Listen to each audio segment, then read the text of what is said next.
My name is Dave Hollenbach, the host of From Embers to Excellence, a podcast that explores the many facets of leadership from the perspectives of some amazing people. We discuss the triumphs and failures that have shaped our lives and our leadership philosophies. I've found that it isn't whether we fail that defines us, but when we do fail, how we respond. Leaders dust off the ashes and use their failures as fuel to work harder and as lessons to come back wiser and stronger, more resilient, more determined, and more committed to excellence. Today I'm speaking with Robert Riopel. He is an international best-selling author, an app designer, entrepreneur, and trainer. He has spent the past 18 plus years traveling around the world sharing his passion. He has also shared the stage with and trained many of the top trainers and thought leaders in the world today. Should you want to learn more about him, if we don't cover it in this interview today, you can go to his website, robertriopel.com. I'll have it in the show notes, and I'm sure we'll mention it a couple more times throughout this episode. But I want to get right into it. One of the things that I really want to discuss today is your book, but before we get into that, I'd like to get a sense of um, really what set you on the path that you're on now, and maybe some of your influences growing up. Um, we talked earlier. You're in Alberta, Canada. Were you born and raised in Canada? Yeah, absolutely. And I'm just feeling blessed to be on your podcast, Dave. And here's a cool thing, because you talk about influences growing up. One of the influences, someone who actually shares your name. That's my dad. His name is Dave as well. And so I love whenever I meet someone who has the same name and asks a question like that. And for me, yeah, born and raised in Canada. And when I was born, I was actually born in British Columbia. But what's interesting is growing up, my parents always taught us that they'd say to me, Robert, you can do whatever you put your mind to. You can achieve whatever you want. And that's what they were saying to me. But what I was modeling from my parents is we were moving around a lot as kids because to support the family and keep working, we'd have to move from town to town. So I'm hearing I can do whatever I want. But what I'm modeling is do whatever you have to do, even if you don't like the job, you do what you need to do to support your family. And so it was kind of two messages coming at me that were different. And so when we finally moved to Alberta, I was in grade 4. And that was the first time we actually settled down in one place where I spent more than 6 months in one school. And that's when things started to get more solid for me, I guess you'll say. Because also now my mom and my dad got more permanent jobs. They were now doing better. We didn't know we were poor. We didn't know, hey, even when we moved to a little town called Red Deer, Alberta, which I live just outside right now, the area we lived in, I didn't realize was the wrong side of the tracks. To me, it was like, hey, we actually have a place that's kind of nicer than where we've lived. In fact, my parents were living in a motel when I was born, the youngest of 4 kids. And so this was like, there's kids here. We're in townhouses. We've got a playground. This is like magic. And so growing up, I didn't know what I didn't know, if that makes sense. Yeah, absolutely. Yeah. And I think probably one of the biggest impacts in my life was in Canada, we have something called the cadet organization. It's like Scouts, Cubs, stuff like that. And for our organization, it models the armed forces. So you have Sea Cadets or Air Cadets or Army Cadets. And I ended up joining Sea Cadets at a young age, at 13, and just before 13, you can join, 13 to 19. And I'll tell you, it was one of the biggest impacts of my life because I learned skills, leadership, discipline. I learned and met some amazing people. In fact, that's where I met my wife. We met when we were 13, and then through the cadets, and then we started dating when we were 16, and we actually got married when we were 19, and we just celebrated our 32nd wedding anniversary. And so if it had not been for the influence and the cadet organization, I wouldn't have probably the without a doubt number one biggest impact influence person in my life. Because I'll tell you, David, me being born, I was born into a family of you fit inside the box, you don't think outside the box, you don't question. And she came along, and our running joke is, I was innocent until I met her. And then she corrupted me in so many amazing ways, like asking, why is that way? Because she'd say, well, let's do this. And I'd be like, we can't. Why not? Well, that's just the way it's done. Okay, but don't you think there's another way we could do it? No, no, no, no. This is the way it's done. But it's not working. I know, but this is the way it's done. That was me. And had she not had this influence on me, I wouldn't be doing what I do today. I'd actually be miserable, miserable in a job, but feeling secure if I'm taking care of my family, if that makes sense. What you just said about the cadets, I've got something to show you. Hold on one second. I think you'll be able to see this. Order of the Good Time, Nova Scotia. Wow. So I was given this um, right after. So I was in the Sea Cadets in here in Florida.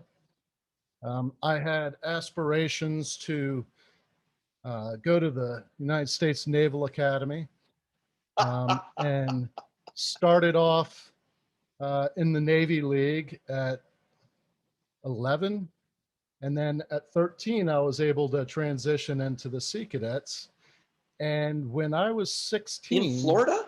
In yeah, Florida. See, and I didn't know you had that in Florida. I thought they were called, or in US, I thought they were called Sea Scouts because we had, met a few that we do exchanges. Okay. Oh yeah. my goodness. We're about to have a conversation because I started Navy League at 10 and transitioned after being the chief of my corps when I aged out and went into Sea Cadets. Wow. Okay. So I I actually did that exchange and went to Nova Scotia. The and I was on the base. I guess it's like the south end of Nova Scotia, and got to do training with the Navy cadets, the Sea Cadets, and the Army cadets, and it was so cool. Just a whole nother world, and Right. yeah, And you said you did that when you were 16. yeah. And so you did you go to the Naval Academy or what happened? No, no, I ended up. I actually later that summer. It was actually shortly after I got back from Nova Scotia. I had a freak tennis accident and broke my leg really, really bad. I actually almost lost my leg, and I couldn't go to the Naval Academy. I couldn't join the armed forces, and then in college, I was launched off of a tractor when I was taking care of the baseball fields. I was doing a work study program, and I had screws in my tibia, and that was really what prevented me from joining.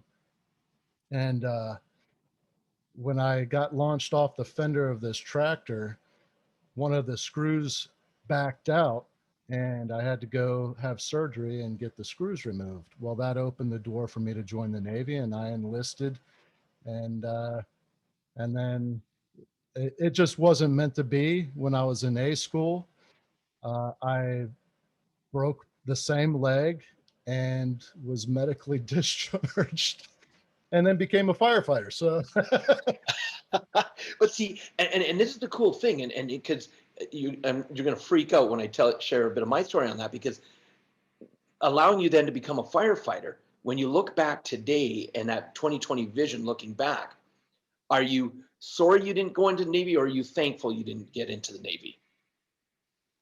no, everything that I experienced, there's some good memories, some bad memories, but all in all, those experiences shaped how I handled later events. And Yes. and Yeah. yeah, no, it was, looking back with the 2020 vision. I'm thankful that everything happened the way it did. And see, and that's exactly, and that's what I want your listeners. The reason I wanted to go this way on it is because everybody, a lot of people have heard the saying, everything happens for a reason. And they're big believers in that. So am I. But what they don't realize is that's only half the statement. You see, the actual statement is everything happens for a reason, and that reason is there to serve me. And so when you look at it that way, now instead of being frustrated, like, why did this happen? You can kind of go into the curiosity and say, why did this happen? And so as I'm going through Sea Cadets, I'm spending every summer at cadet camp, 6 to 8 weeks down on the west coast of Canada.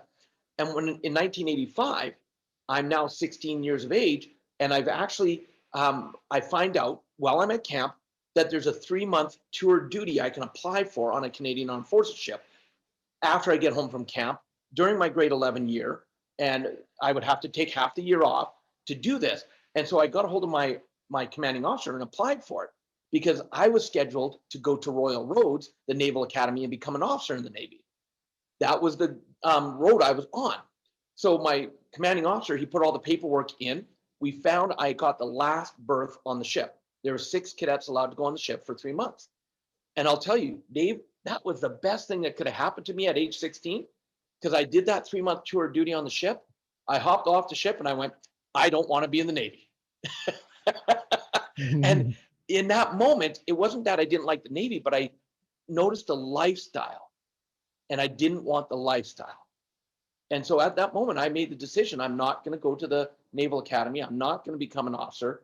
And that's kind of what put me on the path of where I am today. So doing that 2020, I look back and I go, how different would my life have been had I been an officer in the Navy? And I watched both of my brothers go, one in the armor division, the other in the Navy. And I watched their lives and I go, yep, I made a good decision. So I love the synergy that you and I have that kind of experience already. That's pretty cool. Yeah, yeah, pretty crazy. It Um, is. It's crazy. so one thing, when I was reading about you, I learned that you were an entrepreneur. You retired fairly early, and that led you into doing the training that you do and the Correct. speaking engagements and all of that. Well, as an entrepreneur, was that like as an app designer? No, Or no, no. Oh my goodness. I wish it was that, exciting and, kind of. But when my wife and I got married here in Alberta, because we have oil, if oil prices are high, our economy does well. If oil prices are low, our economy sucks. Too much is tied to the oil industry.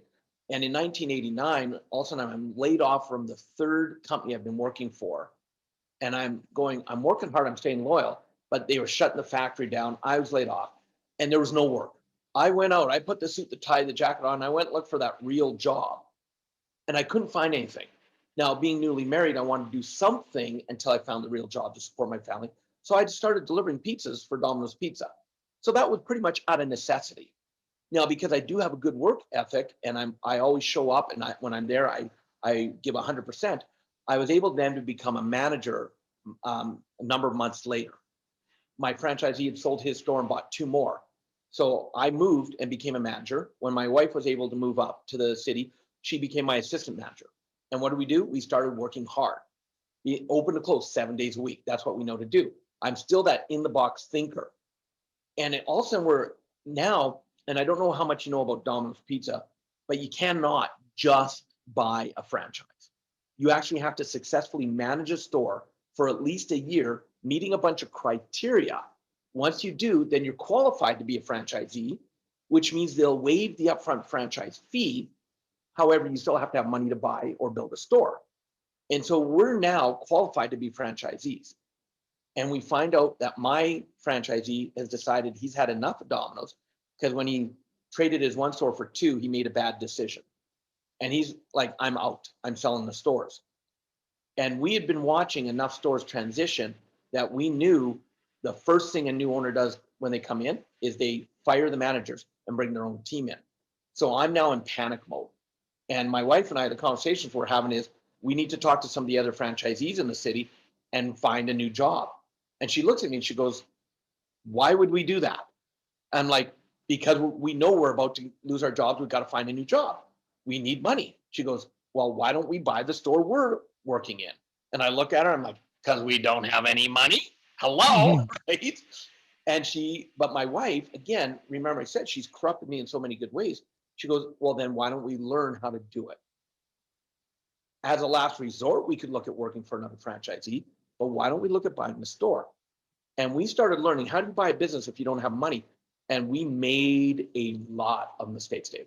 Like an example, someone come up and they say, I think what you guys have going on is good. And I have finance people that do the financing. So I can connect you with someone that'll fund that store for you. But my fee is $1,000. You have to pay it up front and I'll get you a finance. Well, we pay them the money and money we didn't have. And next thing you know, oh, I'm sorry. No one actually, I gave your information out. No one's interested. And we would learn what was working, what wasn't. And we'd learn what to say, what not to say. And we went through these stumbling blocks for about 4 months because I'm about be a worker, find a loyal job. And so that I wanted to quit so many times, but my wife wouldn't let me. Thank goodness. And one day we're sitting in the bank talking to our branch manager who loved us because she'd helped us buy our first home. And we're talking to her and she's asking how's it going on the search or to try and buy the store. And we're like, we're not having any luck. She goes, why? She says, if you talk to Grant, our business manager, and we're like, we've tried, we can't even get an appointment with them. Because back then, you had to know someone to kind of get that appointment with the business manager at the bank. And a tip to all of your listeners, keep great relationships with your banks. When you're a customer and you go up to a till, if you still do any physical transactions, be nice. If something's going wrong, don't just jump down people's throats. Keep great relations with your bank. You never know when it'll pay off. Because in that moment, she stood up and she goes, come with me. She literally took us by the hands, walked us across the bank, knocked on his door and said, Grant, I want you to meet Robert and Roxanne Riopel. These are great kids. They want to buy the Domino's pizza they're working in. Take care of them. And because of that introduction from his boss, he's like, come on in. And because we now knew what to say and what not to say, the next thing you know, he didn't fund the store for us. He actually funded both stores. We bought both stores with 100% financing from the bank. And we became franchisees. And now I'll tell you, we knew how to run a store, but we didn't know how to run a business. Two totally different things. And so for the first couple of years, we struggled. And I'll tell you, because we were franchisees for 9 years. And here was our method of operation of thinking we were doing well. If there's money in the bank, we must be doing well. And, again, we didn't know what we didn't know. When we finally, because we'll take care of our own accounting. So we didn't know, and we weren't doing it. We were so busy running the stores, we weren't taking care of the accounting, all the things that need to be done. When we finally got caught up on everything a couple years later, we looked back and we go, how did we not go bankrupt during those times? And, I tell every business I start now, the first people on my team are good accountants because I know what I'm not good at. And where I went from the mindset of a good accountant is going to be too expensive to realizing an accountant that's good will save you more money than it ever costs you to have them. And so we started making pretty good money. We started doing well, but our inner blueprints, our inner mindset was set that we'd spend more money than we were earning. The more we made, the more we wanted to spend. And I bet, Dave, no one like that, right? You don't know anybody like that. And at the 8-year mark of being franchisees, we're actually over $150,000 in debt and going down quick. And that's when we were introduced to personal development. We walked into a 3-day weekend that taught us why we were in debt, taught us to take ownership that we were the ones creating the debt. And I'll tell you, that was a hard pill to swallow because it was always someone else's fault of why we were in debt. But the moment we started taking ownership, then we also learned what were things we could do to turn that around. And when my wife and I left that weekend, we did something that most people don't do. And here's the unfortunate statistic for North America. It's higher in other countries, but in North America, unfortunately, only 3% of people will actually use the knowledge that they've been given. 3%, that's it. See, in my book, Success Left a Clue, which you've been looking at, there's 6 steps to creating a life of your dreams. And step number 3 is take action.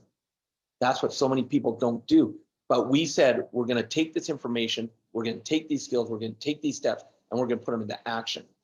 And because we did, we were able to go from being over $150,000 in debt to actually being retired completely, financially free 9 months later at the age of 32. Wow.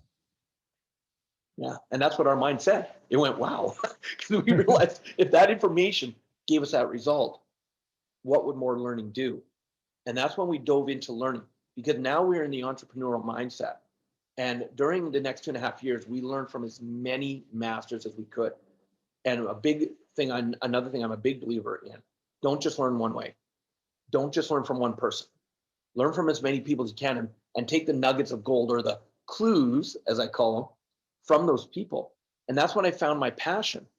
See, I've realized that I wanted to be a trainer, because if I could even help one person, I had changed so much in my mindset over that time, in that 2.5 year period, of realizing that there was more that I was meant to do, more I was meant to be here on this planet for. And I realized if I could even help one person do what my wife and I had accomplished, go from being deep in debt to financially free, it would make it all worthwhile. And for the last 18 plus years, I've been blessed to travel all over the world and personally teach over 500,000 people in live audiences and live trainings on how to do that. And so, no, the entrepreneur wasn't about being an app designer. That was when I wrote my book. I decided to design an app based on my book. And why did I write my book, and why did I design the app? Because it's what I needed in my life. It wasn't even for a lot of other people, it was for me. But obviously we realized, and again, this is for your listeners to understand, if there's some you struggle with in life or you've overcome, I guarantee you're not the only one. So could you help other people get through that? See, step number 2 in the book is find a mentor, someone to model from. And that comes in 2 phases. It's not just who can I learn from, who can I model, who can I get value from. At the same time, you ask yourself, who can I be a mentor for? Who can I model to? And of course, some people go, but Robert, I haven't accomplished anything. I haven't done anything. No, that's your mindset saying you haven't. Look at the pains that you've gone through. Look at what you've been able to overcome in your life, and ask yourself, is there even one person I can maybe help get through that with less pain? And so I kind of went on a long-winded answer to your question, Dave, but I hope that's what you were kind of looking for, was that kind of information. Absolutely. Yeah, no, that wasn't long-winded at all. That was an incredibly awesome explanation. And that kind of leads me into one of the things that I picked up on your book, in your book was, well, and you even talk about it, the secret and the laws of attraction. And I'm wondering if you could explain that to the audience, and then maybe touch on one of the things that really stood out to me in your book, and that's doubt the doubt. Mm-hmm. Mm-hmm. Absolutely. Well, if you look at universal quantum physics, everything in this universe is one thing, which is energy. And like attracts like. That's all law of attraction is. One like energy is attracted to another like energy, and they come together. It's actually called entrainment, when things entrain together. And so every word you speak sends out a specific vibration. Every thought sends out a specific vibration. And the reason people go, well, I don't believe in the law of attraction because it doesn't work for me, is they're what they're saying and what they're thinking end up being incongruent a lot. or the actions they're taking, which sends out another vibration, is incongruent. And so in my studies of the law of attraction, I've realized there's kind of three real keys to law of attraction. See, law of attraction, think of like giving birth. And as men, we have to use our imagination on this, Dave. And all the men that are listening, use your imagination. Women will get this. They will. That intention is like a baby growing inside of the womb. And when that intention comes out, like, you know what? I want to be an international best-selling author. So we have that intention, we let it go. But when a baby's born, a baby's connected still to the mother by an umbilical cord. And what is the first thing the doctors do? They cut that umbilical cord. And what happens, though, what most people do, though, is they keep it attached. They take their intention and they now say, here's what I want to do. But all of a sudden it gets stuck in front of them, like it's attached by an umbilical cord, which is attachment. It's got to happen in this amount of time. It's got to look like this. It's got to be done this way, or it's not what I wanted. So the first step of law of attraction is to let it go. Let's think of Elsa from Frozen. Let it go, let it go. That's the only part of the song that I know, right? You have to let it go. The second part, give it space. So even if we live to be 100 plus years, we are still a teeny little blip in the timeline of the universe. But look at how many people go, it's got to happen in a certain amount of time. You've got to give it a space. If you don't, you're encumbering it and not allowing the magic to happen. And then the third step, be open to how it comes back to you.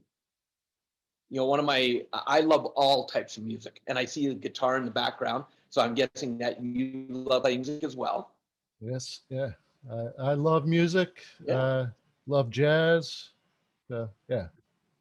Yeah, and music, when you look at the lessons in songs, and one of my favorite songs, because I love all genres, and when I was really listening to country music a number of years ago, one of my favorite songs is Garth Brooks as a singer. He's just amazing. But his one song, some of God's greatest gifts are unanswered prayers. And so when you're open to what's going to come back to you, if you're so stuck that I want to be an international best-selling author, keep using that example. And if it doesn't come back and maybe you only get best-selling status in one country, you're like, or, and you get frustrated. But if you're open to how things come back, that's where the real magic works. So I'll kind of take it back to an example. That third job I was laid off of, I started working in a factory when the factory opened. So I worked on the factory line and I was doing quality control. And this company had factories all over North America, still does. And so my mind went, because I'm still that in the box, I'm looking for security. I could work for this company for 40 years. I could actually become my own general manager of my own factory. Now, looking back today, could you imagine me being a general manager of a factory?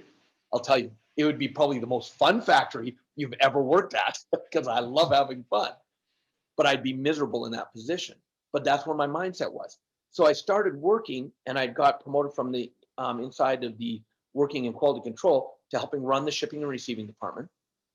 And then from there, I got promoted into inside sales. So I was now lower management. So imagine my shock, because I've got this 40-year that I'm going to work for them. Imagine my shock when I walk into the office one Monday morning after taking a week off. The general manager, and I still remember his name, Ron Humpting. He calls me into his office and he says, we're shutting the factory down. You were laid off as of Friday. And I'm like, why couldn't you tell me this before I went and spent money on a holiday? He's like, we didn't know. And that part didn't bug me, Dave, as much as what he did next. He then sat me down and started telling me everything I was doing wrong, that if I wanted success in my life, I had to change. And let me just say, I was not in the best space to be hearing that in that moment. And I kind of told him what I thought of him. But looking back, there's this hindsight 2020 again. Had he not laid me off, I would not have started driving for Domino's Pizza. Had I not started driving for Domino's Pizza, I would not have become a manager, would not have become a franchisee, would not have gone $150,000 in debt, which led me out of stress to personal development, which allowed me to get financially free, which allowed me to find my passion, which has allowed me the last 18 plus years to travel around the world impacting lives. Today, I look back and I go, thank you, Ron Humpting, for laying me. See, that's why you be open to how it comes back to you, because you never know how it's going to play out in your life. And so when you take those steps along the way, am I saying it's going to be easy? No, absolutely not. Success takes work. And this is where that doubt to doubt comes in, is because one of the things that worked for me, because look, I am no different than anybody else. I have self-doubt. There's times where I have low self-esteem, don't believe in myself. This is why you surround yourself with amazing, and I'm going to give you a terminology, and I want your listeners to listen closely. Surround yourself with growth-minded people. I used to be a big believer that you surround yourself with like-minded people, until last year, one of my mentors gave me a paradigm shift on that. He said, picture like this, Dave, you and I, we're in Florida. I meet up with you. And we decide we want to go to Disney World. So we go down to the bus stop to grab the bus to go to Disney World. And we see there's 3 other people at the bus stop waiting for the same bus. Well, in that moment, we're all of like mind. We're waiting for the bus to go to Disney World. So in that moment, our like minds are the same. And that bus is only going to take us to Disney World. It's not going to make us successful. Okay? He said, what you want to do is you want to actually surround yourself with growth-minded people, because a growth-minded person is a person that is not there to just support you when you're down and lift you back up or cheer you on when you're doing great. They're the ones that are going to be willing to have those tough conversations with you. Why aren't you playing the big game? Why aren't you playing the guitar?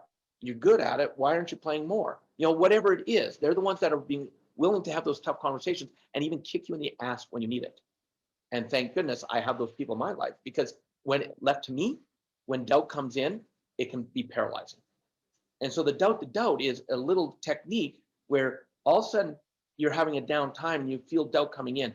The moment you notice it, that doubt's coming in, all of a sudden go, and like, I caught you, I've identified it, and then turn it around on itself. Doubt why you're having that doubt. And I'll use the example of, I took 3.5 years off of training because I got burnt out and went through medical problems, had to go through 2 back surgeries. So when I came out of training, all of a sudden I'm like doubting myself that I know how to still train, because there's 3 years I haven't been training. And so if that was the one coming up, as soon as I noticed it, it could be, aha, why am I having this doubt? And then start doubting it, start turning yourself back onto it. Well, what if I can't still train? And this is where growth-minded people come in, because as an example, my wife noticed I was going through doubt. I'm getting ready for my first training after 3.5 years. And she noticed something going on and she goes, what's going on? And here's my response, nothing. And she's like, bull, what's going on? And I'm like, well, what if I don't have it anymore? She's like, pardon me? I said, it's been 3.5 years since I've trained. What if I don't know how to train anymore? And she looks at me, she goes, are you done with that? I'm like, pardon me? She goes, are you done with that crap? She goes, what do you mean if you don't have it anymore? The moment you step back on stage, it's going to be like you never left. See, she was my doubt the doubt person for me. And of course, she was right. The moment I stepped on stage, it was like I hadn't been gone for 3.5 years. So if you notice you're going through doubt, or friends are going through doubt, be the doubter of that doubt and watch how that can turn things around. Another thing that caught my eye in your book was when you are talking about the butterfly effect, and you talk about it in multiple places in your book. Can you touch on that a little bit? Because I think it's really, really interesting. Yeah, well, it became a whole science behind it, right?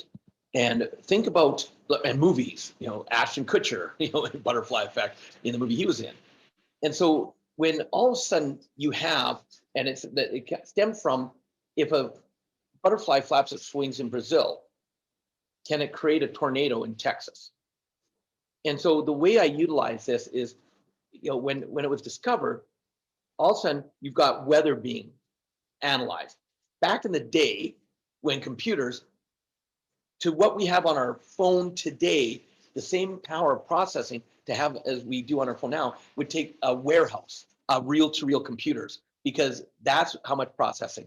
And so when you're looking at Edward Lorenz and he's running these simulations, and he's noticing, because he's got it being drawn on a piece of paper, these black lines, each inch representing one day of weather patterns, wanting to see if you can follow weather patterns and therefore predict what weather's going to do.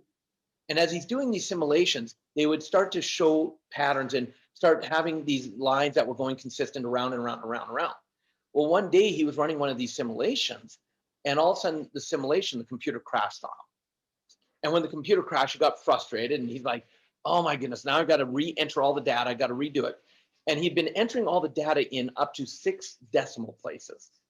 And so he decided to save time, instead of re-entering it all back in up to 6 decimal places, he would just round those numbers up to 2, thinking that should make no difference. And he knew it was going to take a few hours to run the simulation. So he got the simulation started, and he went and had lunch, took care of other things. Now, his original simulation, when it crashed, had these lines going around in a circle. And for people who aren't, that are just listening, visualize, get my mouth working, my finger going around in a circle in an oval from the bottom center of me to the top right of me. Just a nice little oval, again and again and again. That's what he expected to see when he came back. But when he came back, he saw that it was actually starting in the same place, but instead of going up and to the right, the oval was now going up and to the left. And it was a totally different pattern. And that's why it's called the butterfly effect, because it looked like the wings of a butterfly. And what he realized is that one little change could actually make a huge impact. And so the reason I brought this up in the book is because one of the things we do to hold ourselves back is we beat ourselves up. We are unmerciful in how we beat ourselves up. And there's that saying that said, if we had a friend that treats us like we treat ourselves, they would not be our friend for very long. But yet we take it from ourselves. And so the reason I wanted people to understand is that even if your mind's going, I've tried that before, it didn't work. It's a waste of time. It doesn't work for me. A coach keeps telling me to do this, to do that if I want to have more success. Make one little adjustment in the way you do it. It could be an adjustment of your mindset. I'm writing my new book right now called The Authority Key. And I talk about 4 phases of life people go through. And one of those phases is something called chaos. And one little adjustment that you do, even getting rid of a negative thought and replacing it with one that's a little more supportive, could end up making all the difference in the world. Even if you've done something 100 times before and it did not work. One little adjustment, that butterfly effect will kick in and can give you all the results that you've been looking for. Another thing that I wanted to ask you about, it's towards the end of your book, the why of how moving towards your success will keep you on track. So, a lot of times, there's a lot of people that talk about the why, and the bigger the why, the easier the how, right? Right. Yeah. So I wanted to get your perspective on it. And, yeah. All right. Well, have you ever been overwhelmed before, Dave? Yeah, right. Yeah. And that's it. It's one of the biggest things that probably stops people from creating the success that they really want in their life is they get overwhelmed. And when you get overwhelmed, the most natural reaction is to just stop, to quit, to start analyzing. Why is it not working? And so what I teach people, and let's go back to my example of when I got laid off by Ron Humpty. So here I am, and you've got a dream, a goal, a vision. And why people get overwhelmed is they think they're like 1,000 steps ahead of themselves, trying to figure it out. How's it going to be done? What do I have to do? What's it going to look like? All the what if scenarios. And so they're overwhelmed because they're not present. They're 1,000 steps ahead of themselves. And so having that big why is great. But if you're now 1,000 steps ahead of yourself because you're trying to figure it all out, you may not take that first step. So what I teach people is when you have that goal, that vision, this is why I'm a big believer in vision boards. You put that vision in front of you, But then you start to break it down into tiny steps where what can I take as one step?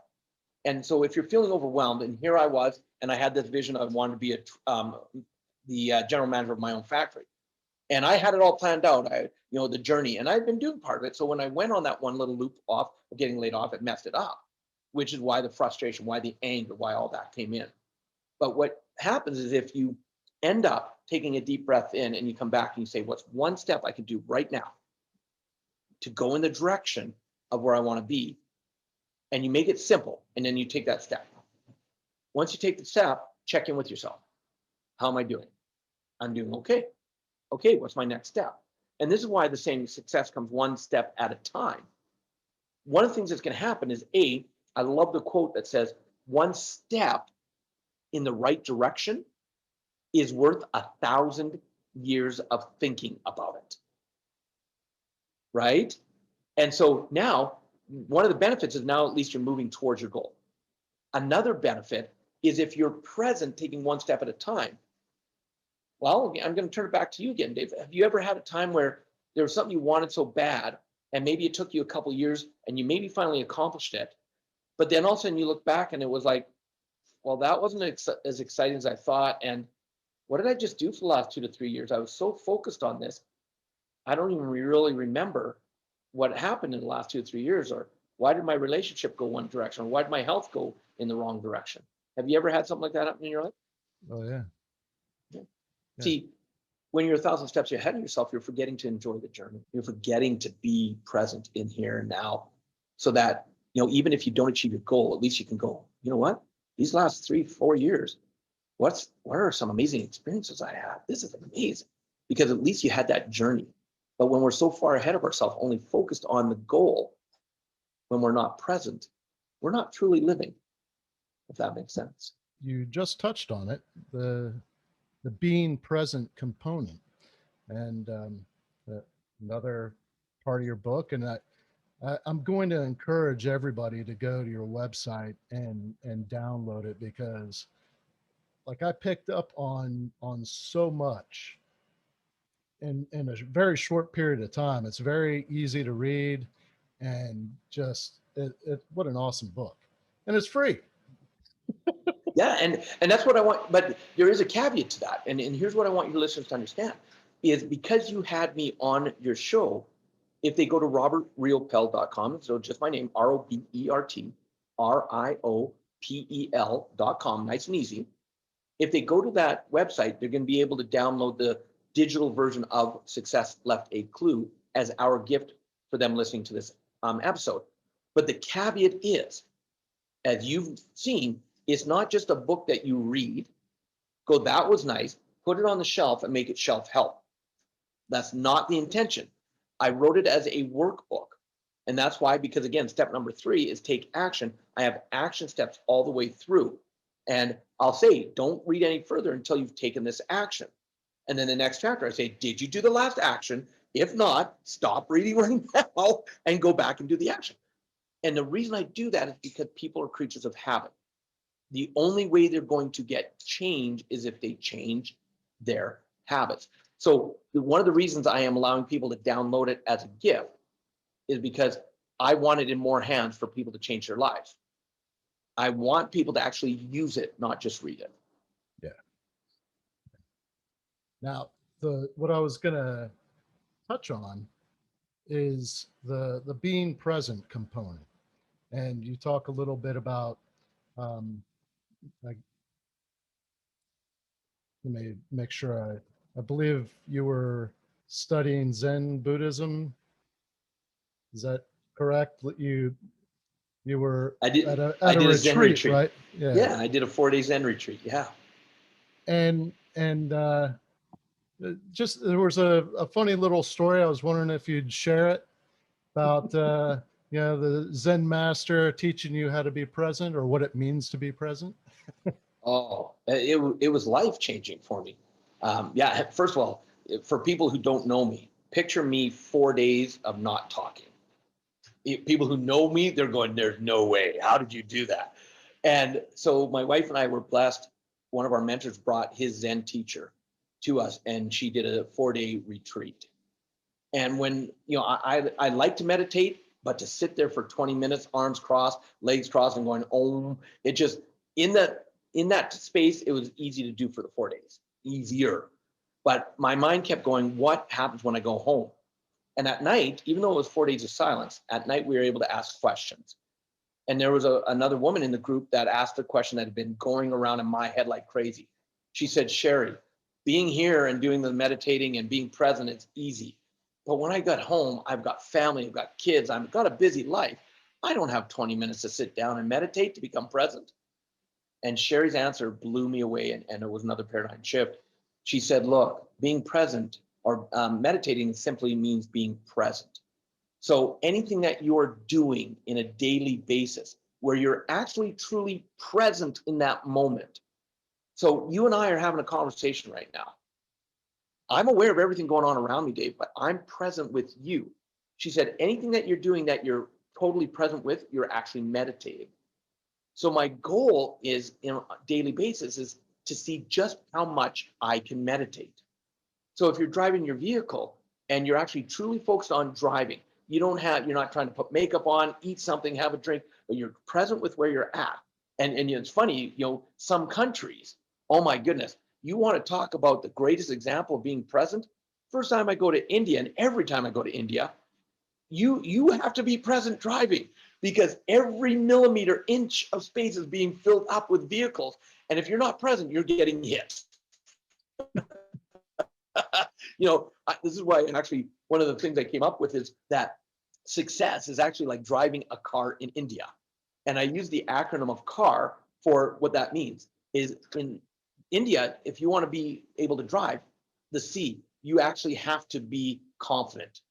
You have to be confident that because people are moving and the horn is not used to get upset. It's just like, I'm here, letting you know I'm near you, because they literally do come inches apart. You also have to have awareness. This is the present part. You have to be aware of what's going on around you in every moment. Because if you're not, and all of a sudden you turn to the right or to the left, and there's a vehicle there, you're going to hit them. And the R, you have to be able to respond. You have to be able to respond to what's going on because so many vehicles, people walking through the vehicles, it's just, and that's just like success. Success is the exact same way. And so being present is a big part of that. So if you truly want to be present, so when I'm on stage in front of 1,000, hundreds and 1,000 or more people, if someone's sharing, I will be present with them. And so in fact, I'm now meditating. So I'm now getting the best of both worlds. And so it becomes a mindfulness awareness practice that I do in my daily life. When we're done here, one of the things I'll be doing this afternoon is I'll be mowing the lawn. We've got 4 acres. I'll be on the rider mower and I'll be present in that moment with what I'm doing. So I'll be meditating the whole time. And that's, had changed my life right there. I was hoping you'd talk about the one-handed clap. Well, now that you brought it up, yeah, because I go through those so many times, and if people are listening, I've got to give you the kind of description visual. And a one-handed clap is an aha moment, like when you get something, when all of a sudden it's like, oh, now I understand. And the reason it's called the one-handed clap is picture I've got my hand in front of me, my palms face towards my forehead, and I lightly tap myself on the head, and I go, aha. And that's a one-handed clap. That's those aha moments. I was wondering if there is something that you focus on the most in all the years of you doing your training. What is something that is present in every one of your trainings that um, is important to your message? Wow. To answer that, it's the constant reminding of myself to just be me. Being authentic. Yeah. I believe the greatest gift that anybody can give this planet is to be themselves. Because when you show up for who you are, one of two things is going to happen. Either people are going to like you or people won't like you. And the cool thing is if people like you for who you are, that's awesome. If people don't like you for who you are, that's awesome.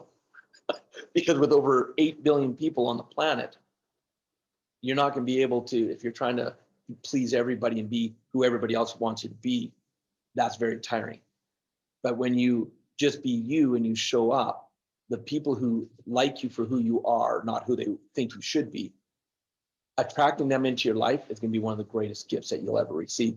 So when I'm on stage, when I'm in my day-to-day life, in every training, I'm just reminding myself, be me. And it's easy, especially when you're in this kind of arena where promoters, partners, they'll be, no, Robert, I need you to do this. I need you to do this to get more sales. It's like, if it's not congruent with me, no, not going to happen. Because the moment I go incongruent and I'm not being authentic, my audience can smell it. They can sense it. They know something's going on. And so that's the one thing that's probably consistent in every one of my trainings is I show up for who I am and I have no control. And let me be clear, I don't want any control of whether people like me, like my messages or not, because I have no control over that. We kind of skimmed over or skipped something that I typically do and really get a sense of the people that have influenced you. And I mean, you mentioned your wife and the guy that laid you off, but there's um, the name escapes me, the guy that wrote Chicken Soup for the Soul that you met. Mark Victor Hansen. Yep. Yep. Mark um, Victor Hansen. you know there's so many great um, moments in your book that you share, and that was for me one of those, like, man. And I started kind of analyzing my past and how I got to where I am now, and maybe some of the people that have influenced me.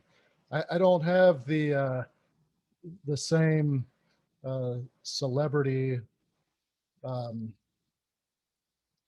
influences, not at that level, but I would say that a lot of them are probably as profound. Well, and And see, and that's something that you're touching on right there. And notice how what our mind does is exactly what you just did. You started comparing my influences to your influences. And your comparison went to what you don't have in your life. Now, thank goodness, and I appreciate that you then went, but they're just as powerful and just as profound. Yes. See, one of the biggest things that I've learned that causes misery is when people compare their results to someone else's. And that's why I'm very adamant, never, ever, ever compare yourself to anybody else. We all do it. Look, I still do it.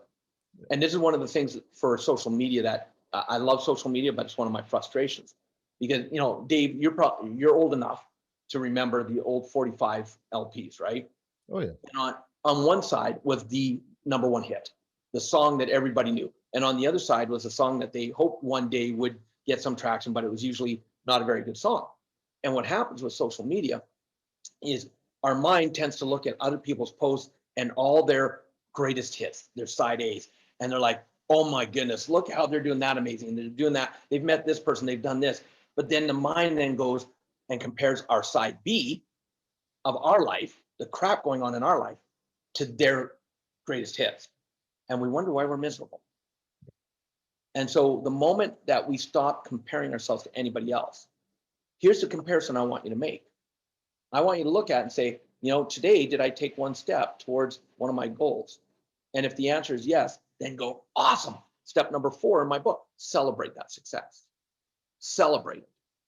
The moment you quit comparing yourself to others and you start owning your greatness, whatever it is, that's when your life will soar. Do you think that I had access to all these big names when I began? Hell no. No. And look here, world-class people pleaser here. World class, especially if I liked you. I was like that little puppy dog, right? And people would go crazy because they'd be like, get away from me. But the moment it was like, here's who I am, Today, I'm still blown away by the people I attract into my life. And I'll give you an example of that. In 2008, I did take a break, a hiatus, because I was burnt out, had not been taking care of my health, went through 2 back surgeries. And in 2009, a friend of mine said, "Look, I really need you to host this event. We got this big event. I need you to be the host. I've got all the greatest speakers in the world, but I need you to, hold the context and space of the room." And I'm like, "Who do you have?" He said, "Well, we have the Dalai Lama coming." Oh, okay. Who else? Sir Richard Branson, F.W. de Klerk. And for those who don't know who that is, he was the president of South Africa that set Mandela free. Listening to this man was inspirational. Stephen Covey Sr., one of the last presentations he did before he passed away. And being the host, I'm getting to meet all these amazing people in the background, in the back green room. And I'm just blown away. And I am like the fan at the same time. And one of the gentlemen that was there that just nailed the audience, just lit them up, just did amazing, is a gentleman by the name of Vishen Lakhiani. And do you know who Vishen Lakhiani is? No. Heard of a company called Mind Valley? Yeah. And so if you haven't, I want you to look it up. I want you to check this out. So he just electrified the audience. And his company does basically inspirational meditation and then trainings. They've done it online for a lot of years now.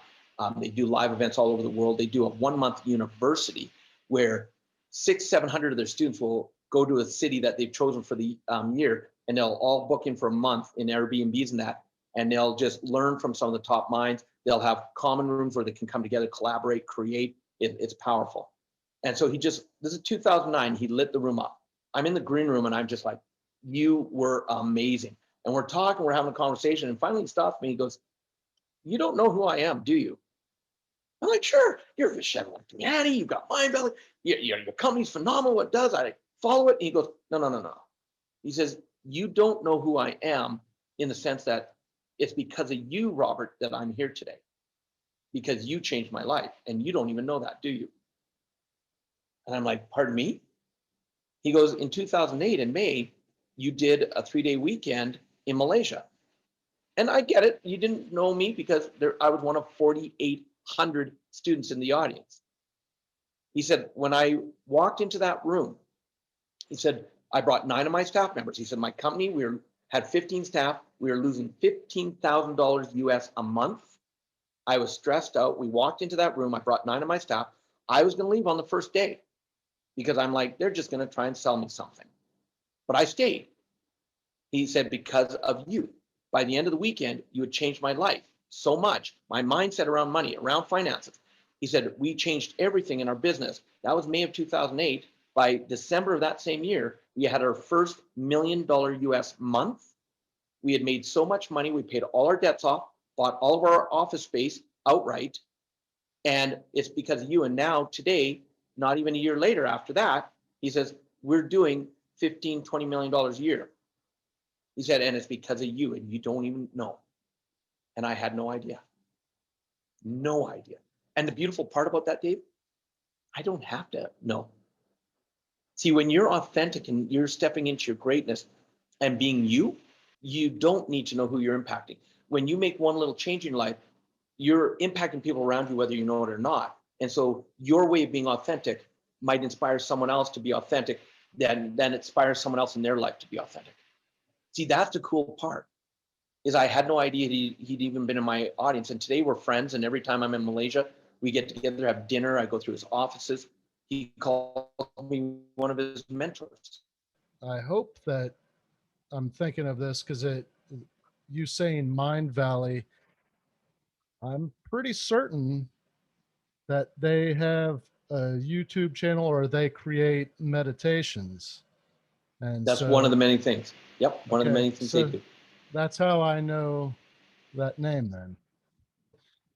You mentioned the Dalai Lama, and I've spent a lot of time.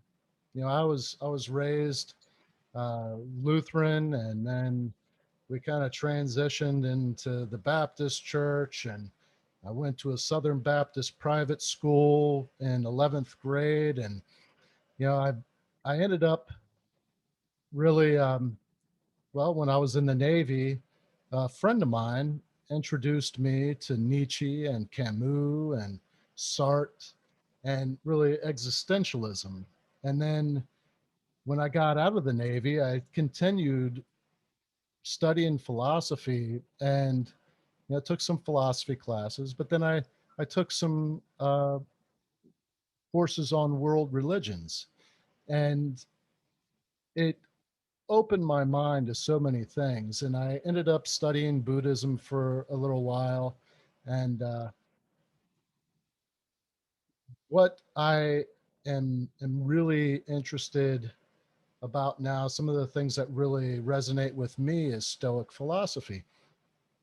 And what's incredible, and I'll get to my point in just a second, is that I was given a book about Taoism, and it kind of compares Taoism and Confucianism, and some of the teachings are also present in Christianity and Buddhism, and it struck me as there are these universal truths that span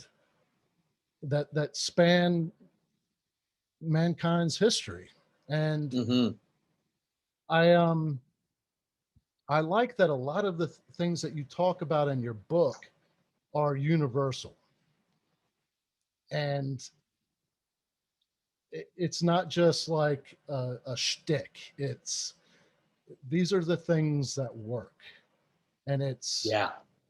and I just I can't wait to well, my plan is I'm going to print it out and work through your book and really apply a lot of the lessons that you're, well, hopefully I'll apply all of them. Um, the fact that you got to meet the Dalai Lama, what an incredible human being. And you can't plan that stuff. You No. really can't. But when you just be you, and there's a saying that says the opportunity favors the prepared. And to me, that's one of the biggest preparations you can make is just working on being you day to day, moment to moment. And you'll be blown away by the opportunity that comes your way. See, there's opportunities coming to everybody, but a lot of people just don't see them or recognize them because they're so stuck being ahead of themselves. What if, or so caught in the past going, this is what happened to me. This is not right. And reliving that over and over again, they forget to be present. But when you're present, all of a sudden you see what comes your way. So here's a question for you. And I don't know um, if you address it in your book, but it's something that I'm working on right now.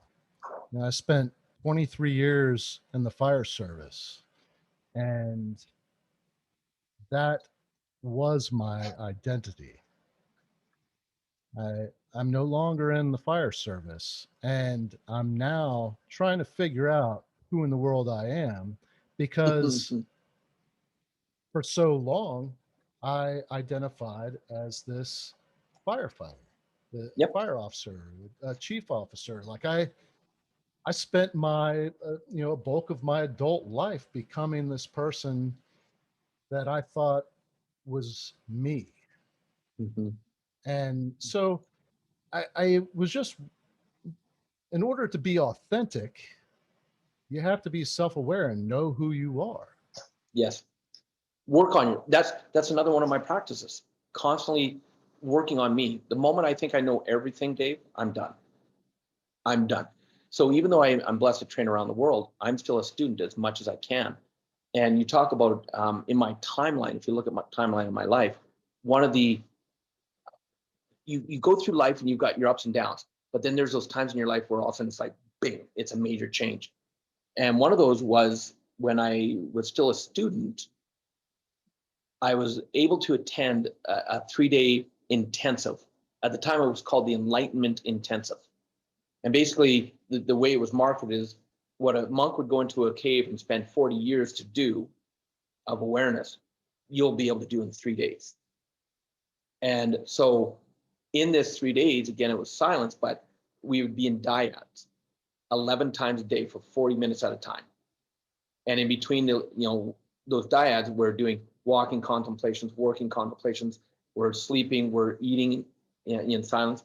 But on those dyads, if you and I are sitting across from each other, I would look at you and you'd look at me, and when it's your turn to ask me the question, you'd say, tell me who you are. And then I would sit there and I'd let that come in. And the first step is I would notice what's the first thing that comes to my mind. So maybe I asked you and you'd be like, first thing comes to your mind, I'm a firefighter. So then the second step is you intend to directly experience what that means, what that feels like. What is that? And then the third one, you express it. And so for however long it takes. So if I was to ask you and I'd say, tell me who you are. And then I just go in silence and I'm watching, I'm holding space. And you'd check in with yourself, catch that first thought. Maybe the first thought is I'm a firefighter. Then you directly experience what that means to be a firefighter.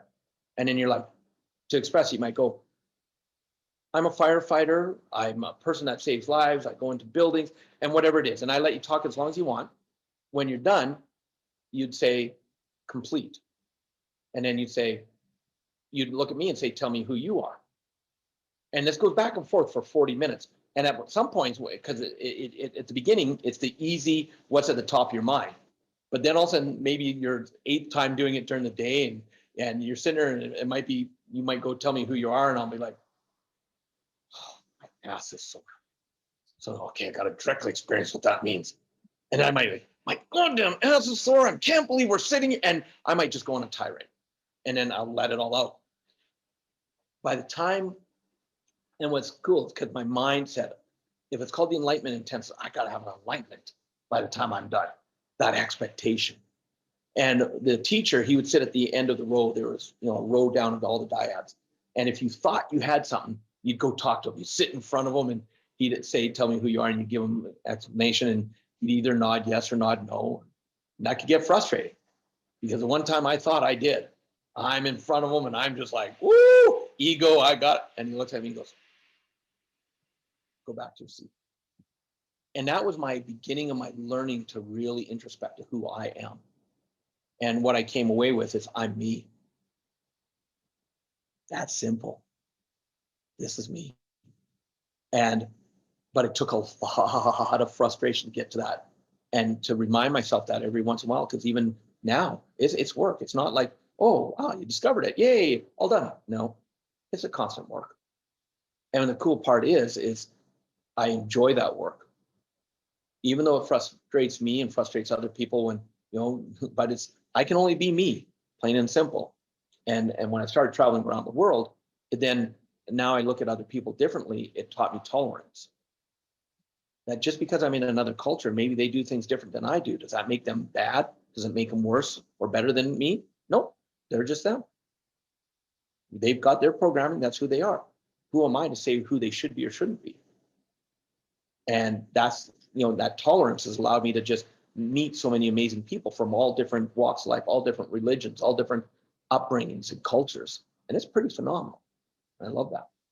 I can't thank you enough for spending this time with me and really taking me through all that you've taken me through. I knew it was going to be a great conversation when I kind of dug into who you are and what you teach and your message. And um, quite frankly, I wasn't expecting to be affected the way that I have been. Um, this has been phenomenal. I really, really appreciate you coming on and talking with me. My pleasure. Is there anything that we didn't touch on that you feel is important to leave the listeners with?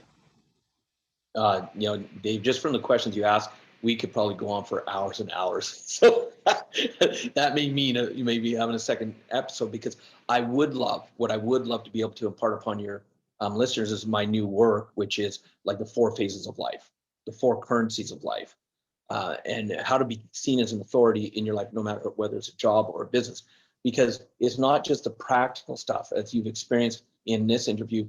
I like to go behind the scenes. I like to go deep with moving people forward, what holds them back. And so that's what I do with the 4 phases of life as an example, to help people, instead of in resisting chaos, how to actually embrace it. And instead of just living life, how to courageously allow life to live you. And that would be a whole other rabbit hole to go down in itself. So Well, let's definitely stay in touch. And I, man, I would love to have another conversation with you. And um, this has been profound for me. So thank you again. And uh, for the listeners, I've got to encourage you, go to Robert's website, robertriopel.com. The website link will be in the show notes. Um, Download his book, do the work. And I believe that you've got some other resources. What is it? Is it a Facebook group? yeah, I've got my Facebook fan page. So if they go to Facebook, just type my name in, they'll see Robert Riopel fan page, and like my fan page, and you'll be able to follow me. But there's the community that you have established. I'm guessing it's for the people that are doing the work that you've laid out in your book.